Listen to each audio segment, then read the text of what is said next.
Go subscribe to Otherworld, please. Well, I mean, Help we me did that out. when there was like 35,000. So don't Oh, worry. hell. Oh, wait, they left? What made them leave? I scared them off. The I didn't even start talking about gnomes yet, dude. Yeah, the lack of I didn't even pill, start talking about. I didn't gnome pill anybody. They're not. Bro, They're not pilled enough. you want to get some real crazy shit, What, gnomes? bro? I interviewed these Romanis. I don't know if you guys know about the Romani people. Like Yeah, the gypsies. they know. Like is like what the Not the proper. I know, but He said the G word. It's time to cancel, Jack. But historically, people know Romani people to be by that name. So, but they're actually a race of people that did not know we didn't know the true origin until recently. I think it's traced back to India, actually. Oh, really? I thought it was like the Roman like empire. Well, they were in Europe a lot, but basically it's a nomadic group of people, and like they traveled around. And I think a lot of people think of like a fortune teller or like performers. And I mean, there's a lot of stereotypes and they're very misunderstood. But one thing about them is that they're very spiritual people. And some of the earliest like psychics were Romani. And so I interviewed these two 5th generation psychics. Like no matter what you think about it, I've always been fascinated with the Romani people. Just from like the perspective of a fascinating group. I mean, they're like these nomadic people who have never had a home and like for the most part like hide. Also, a lot of them were killed in the Holocaust, and that's not talked about that much either, but there were a ton of Romanis killed and, targeted. And there's still a lot of resentment towards them in Europe, especially. Like they fucking hate Europeans. Hate and like Romani people. Like they hate them. Stereotype. A lot of Romani people pretend to be Greek. Like they'll just lie like their entire life, but they have very interesting cultures. So anyway, I wanted to interview these people anyway. They hit me up with this story, but secretly I was like, I also think they'll be interesting. And I thought it would be cool to like talk to them about what it's like being Romani and like dealing with these stereotypes. And also like they mentioned something about like TikTok witches and being annoyed by it. So I thought it'd be funny and like interesting. And it was. They basically run a psychic shop where they like people come in and they just try to help them with whatever they come in with. But they're saying that like a big problem that they deal with now is like all of the TikTok people that like basically like witchcraft or like experimenting with that realm is like it'll be trending on TikTok and like all these people start fucking around with it and then something will happen to them and then they get scared and then they come into their psychic shop and like want help and it annoys them. And also I think these people feel like there's cultural appropriation going on or something. But anyway, they tell me a bunch of crazy stories and I start asking them about what. And you guys, like, for the skeptical people in this crowd, like, just brace yourself because this is about to get a little weird. But a little weird. Yo, dude, are you kidding me? Bro. Okay, I'm gonna be honest. Like half the chat's already like they're like, okay, but like not really believing in it. If it's gonna get wilder than that, okay, let's hear it. I want to hear it though. Well, and this is wild to me too. But you'll be okay. So they tell me all sorts of stuff. Mind you, I start this interview on Zoom during the day, and like by the end of the interview, it's like pitch black. I'm like sitting in the dark where I like realize I'm like, oh fuck, I gotta turn my light on. Like that much time has passed. I'm talking to these people. I'm like, what else comes into your shop? Like people come in with nutty stuff, right? Like, you know, no matter what you believe it in this stuff, like I'm sure there's really interesting people coming in there seeking help. And like I asked them, you know, if anything stood out, and they're like, well, you know, one of the worst is gnomes. And I'm like, no, like I literally start laughing, like, and they're like, and they start laughing too. They're like, people have worshipped gnomes and they come to us. Like, I'm like, what are you talking about? Like a garden gnome?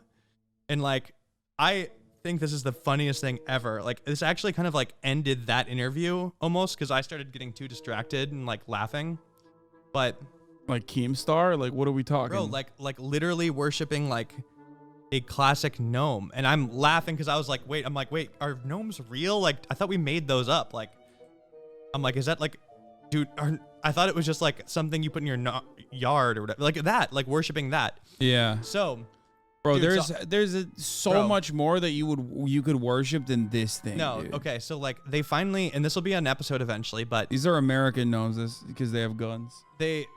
Dude, so it did eventually spook me because they're laughing too. They're like, I know, it's crazy. They're like, but believe it or not, 3 people have like come to us with this. But what they ended up telling me, and it's still so funny to me, but what did kind of like spook me is they're like, I guess there is kind of like a weird tradition of this and like people worshiping like fairies back in the day or things like that. But they're just saying that like basically what they tried to explain to me is that like if you start worshiping something and you're making offerings to something, like it may not be a gnome, but like there might be something that's gonna like be on the other side ready to be worshipped, you know, or pretend to be the gnome essentially. And so they've like had to deal with these people who like started worshiping a gnome and like got really into it to the point where like the gnome is asking them to do horrible things in order to be rewarded. And like then, what? Like, they told me, and like I'm not saying I believe this or not, it's just what they told me. They told me that the gnome eventually asks for your firstborn son, and they've told me that what the fuck? They've seen it happen where the gnome has taken a firstborn son and they don't know if it was like given. Dude, they've told me, and this will be in a thing, like they've told me like this has happened 3 times with them. And it became like, it's one of those things where it became like, I don't know if this is funny or horrifying or like what. It was like dizzying, but the spooky thing I think is like, you know. No, the spooky thing is what you just said, dog. Yeah. Not what? Firstborn? I know. And I guess they say it starts with like just a little thing like putting out like that. Like a little snack or something. Look at that. Oh, and it's not like a gnome running around. To be clear, like they never said that there was like a gnome like running around. It's like a statue, and then from what I understand, it would be like they would hear the gnome ask for something. Be like, that was good. Can I have a cake next time? And then like the person will like bring the gnome a cake. And then the next time it wants a bed. And then the next time it wants a wife. And like eventually the gnome starts giving them stuff, usually money. Why would you fucking give the gnome anything? That's a confusing part. Is look like at this, why? Look at this one. Look at this one. Look.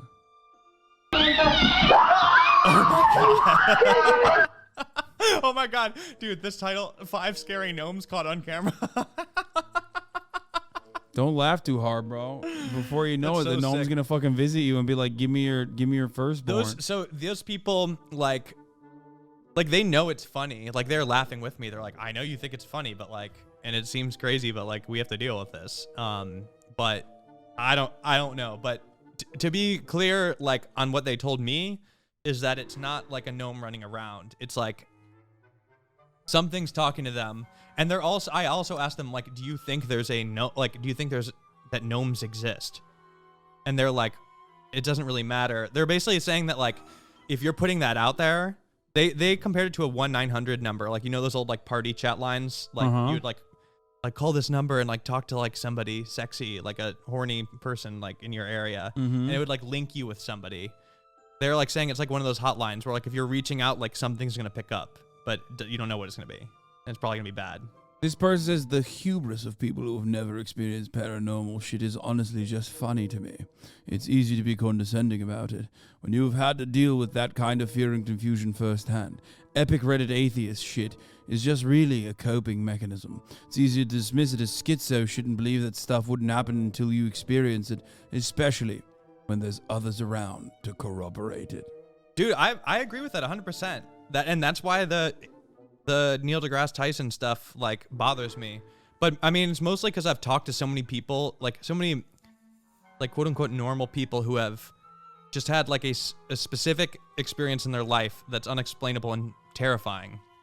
And it's like it affects their life a lot of times. So it's weird to just like completely invalidate it from that position. It's annoying. And usually like useless. It's like, man, like if you don't believe it, like that's fine. Like go do something else. Who cares? I think if you have a lot of motivation to see shit, you're gonna see it. That's what I think. And I don't know if it means it's real or not. Don't worship gnomes. My number one. That's a. Also, Ouija boards is like the number one thing I've heard never to do. Top 10 scary ghost videos to ruin sleepy time. Oh my God.